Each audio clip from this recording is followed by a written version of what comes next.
जय श्री राधे। आइए प्रेम से आमल की एकादशी की कथा श्रवण करते हैं। युधिष्ठिर ने पूछा, फाल्गुन मास के शुक्ल पक्ष की एकादशी का नाम और महात्म बताने की कृपा कीजिए। तब भगवान श्री कृष्ण कहते हैं, हे धर्मनंदन, तुम्हें इस वो प्रसंग सुनाता हूं जिसे मानधाता की पूछने पर वशिष्ठ जी ने कहा था। फाल्गुन शुक्ल पक्ष की एकादशी का नाम आमल की एकादशी है। इसका पवित्र व्रत विष्णु लोक को प्राप्त कराने वाला है।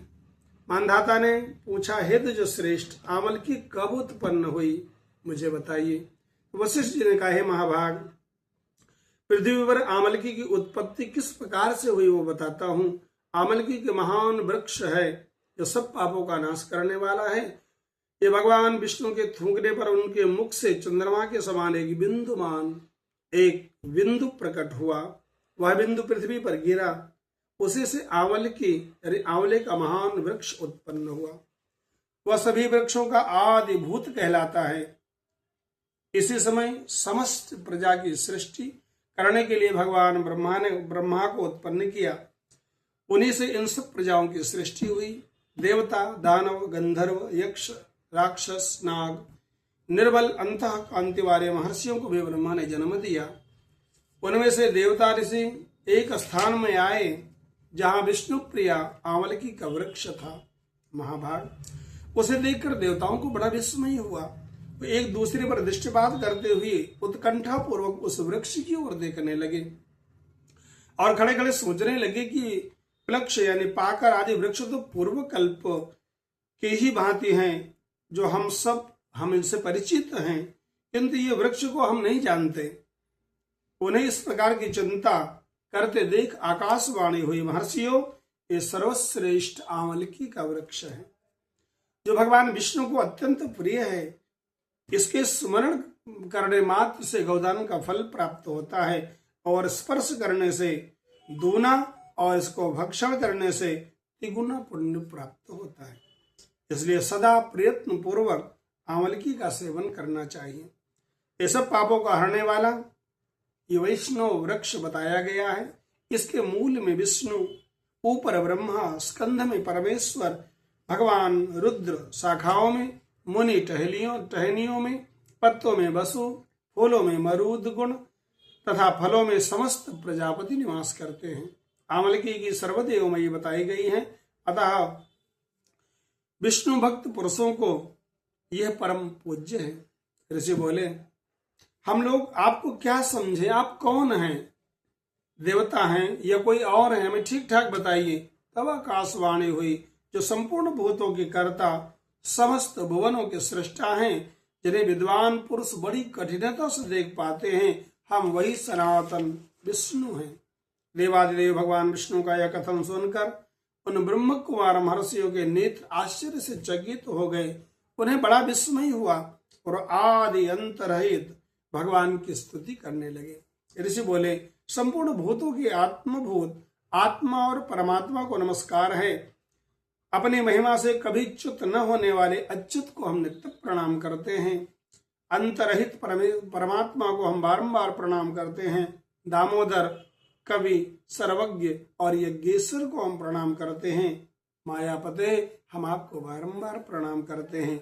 आप विश्व के स्वामी हैं, आपको मेरा बारंबार प्रणाम। ऋषियों की इस प्रकार स्तुति करने पर भगवान श्री हरि संतुष्ट हुए और बोले, महर्षियों, तुम्हें कौन सा अभिष्ट वरदान दूं। तो ऋषि बोले, भगवान, यदि आप संतुष्ट हैं तो हम लोगों के हित के लिए कोई ऐसा व्रत बताइए जो स्वर्ग और मोक्ष रूपी फल प्रदान करने वाला हो। तब भगवान विष्णु कहते हैं, महर्षियों, फाल्गुन शुक्ल पक्ष में यदि पुष्य नक्षत्र से युक्त द्वादशी हो और वह महान पुण्य देने वाली और बड़े बड़े पातकों का नाश करने वाली है। दुजबरो, उनमें से जो विशेष कर्तव्य उसको सुनो। आंवलकी एकादशी में आंवले के वृक्ष के पास जाकर वहां रात्रि में जागरण करना चाहिए। इससे मनुष्य सब पापों से छूट जाता है और 1000 गोदानों का फल प्राप्त होता है। हे विप्रगण, यह व्रतों में उत्तम व्रत है जिसे मैंने तुम लोगों को बताया है। तो ऋषि बोले, प्रभु, इस व्रत की विधि बताइए। ये कैसे पूर्ण होता है, इसके कौन से देवता हैं, इसके नमस्कार मंत्र कौन से हैं, इस समय स्नान और दान कैसे किया जाता है, पूजन की विधि क्या है, उसके मंत्र क्या हैं, सब बातों को यथार्थ रूप से हमको बताइए। तो भगवान विष्णु कहते हैं तुझवरो, इस व्रत की जो उत्तम विधि है उसको श्रवण करो। एकादशी को प्रातःकाल दंत धावन करके संकल्प करें, हे पुंडरीकाक्ष, मैं एकादशी को निराहार रह करके दूसरे दिन भोजन करूंगा, आप मुझे अपने शरण में रखें।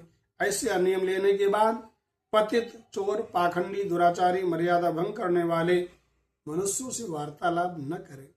अपने मन को वश में करते हुए नदी में, गोभरों में, कुएं पर तथा अपने घर में ही स्नान करें और स्नान के पहले मिट्टी लगाएं। प्रार्थना करें, हे वसुंधरे, तुम्हारे ऊपर अश्व और रथ चला करते हैं तथा बावन भगवान के समय भगवान विष्णु ने तुम्हें अपने पैरों से नापा था। हे मृत्तिके, मैंने करोड़ों जन्मों से जो पाप किए हैं वो सब पापों को हर लीजिए।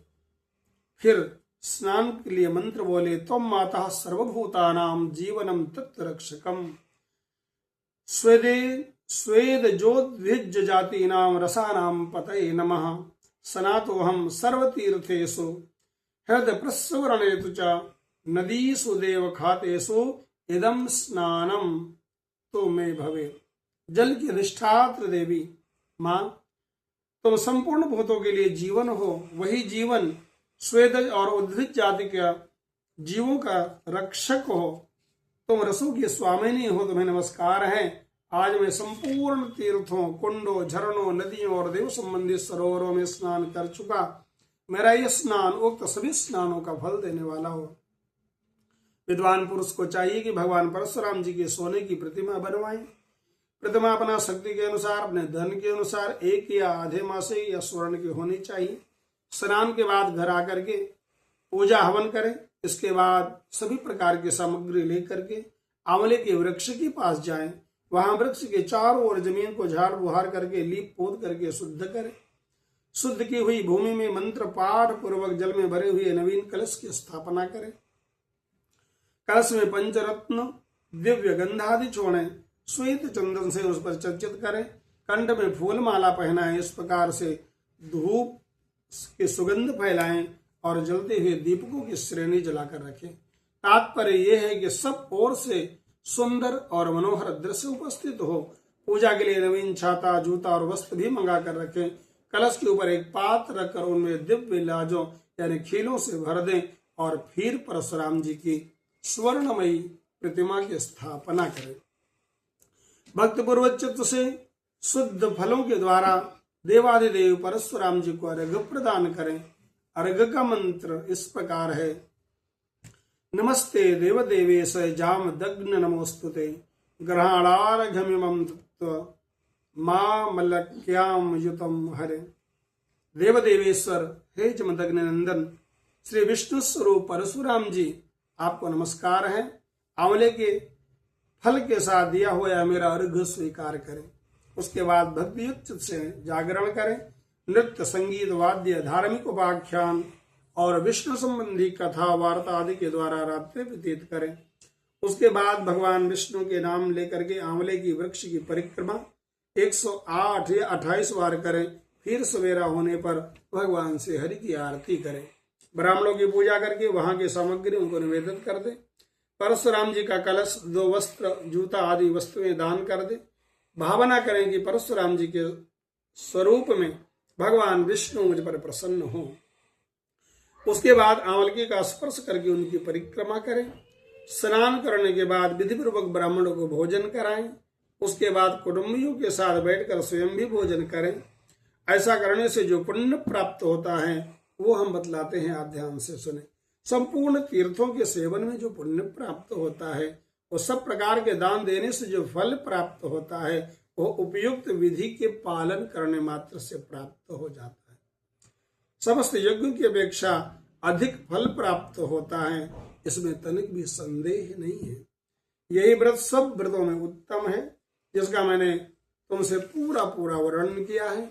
वशिष्ठ जी कहते हैं, महाराज इतना कहकर देवेश्वर महर्षियों ने देवेश्वर भगवान विष्णु वहां पर अंतर ध्यान हो गए।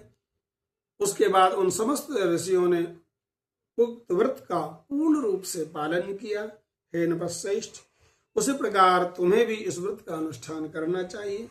भगवान श्री कृष्ण कहते हैं, युधिष्ठिर, ये दुर्धर्ष व्रत मनुष्य को सब पापों से मुक्त करने वाला है। जय श्री कृष्ण।